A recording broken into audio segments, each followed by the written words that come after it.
My husband said he didn't want to deal with a disabled person after I got into an accident. He packed his things and left for a younger mistress while I was learning to walk again. After what I did, he texted me saying he regrets it. 6 months ago, I got into a car accident. Some drunk idiot ran a red light and T-boned my car. I don't remember much about the accident itself, just the rain, headlights, and then waking up in the hospital. Multiple fractures in my right leg, messed up right arm, the works. Doctors said I'd need months of physical therapy, and they weren't sure about full recovery of my right hand. My husband Roman seemed okay at first. He visited daily for the first week, brought me those $5 grocery store flowers I always liked better than fancy bouquets, sat with me while doctors explained treatment plans. But looking back, I should have noticed something was off. He'd always leave the room during physical therapy, would get important calls whenever the doctors started discussing long-term recovery plans. The changes were subtle at first. His visits got shorter. He'd show up later, leave earlier, always on his phone. I figured he was just stressed. We both were. Then one day, while I was struggling to grip a stress ball during PT, try picking up a damn pencil when your fingers won't cooperate. It's frustrating as hell. I heard him mutter under his breath. I didn't sign up to deal with a disabled person. I thought I'd misheard. Asked him to repeat it. Instead of denying it or apologizing, he just snapped. Said he couldn't do this anymore. That this wasn't the life he wanted. That watching me struggle was too hard for him. Yeah, too hard for him. He packed up the few things he'd brought to the hospital that evening, then dropped the real bomb. He'd been seeing someone else.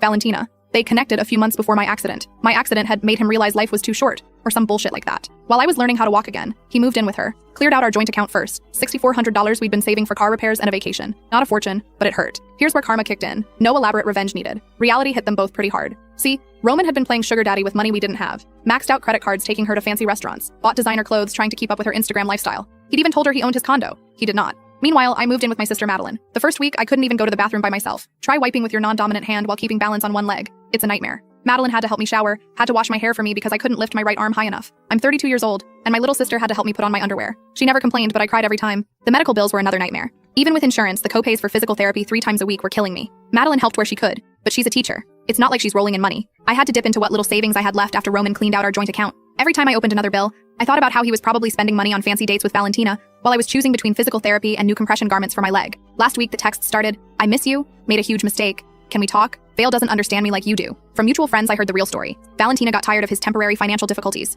Credit card debt catching up. They're fighting constantly because she wants to keep up appearances on social media, but he can't afford it anymore. His drinking has gotten worse. He's about to get evicted because he's 3 months behind on rent. Yesterday, he showed up at my sister's place, unshaven, same clothes he wore in his last Facebook post 2 weeks ago. Started crying about how sorry he was, how he'd made the biggest mistake of his life. I let him talk. Then I said, "You know what your biggest mistake was? The joint account. I've got all the bank statements showing you cleared it out. I've got screenshots of all your social media posts about your amazing new life dated from when I was still in the hospital." My lawyer says hi, by the way. The look on his face was priceless. See, I'd already filed for divorce, had everything documented. The account withdrawal, the affair timeline, everything. No dramatic revenge schemes needed. Just good old-fashioned paperwork. "You can keep the money from the joint account," I told him. "Consider it the price of showing me who you really are before we wasted any more time together." Then I shut the door in his face with my left hand, because that's the one that works better now. I just found out the drunk driver who hit me had excellent insurance. Settlement came through last week. It won't fix my hand, but it's enough to start fresh. Roman keeps texting, says he's changed, says Valentina was a mistake, says he wants to make things right.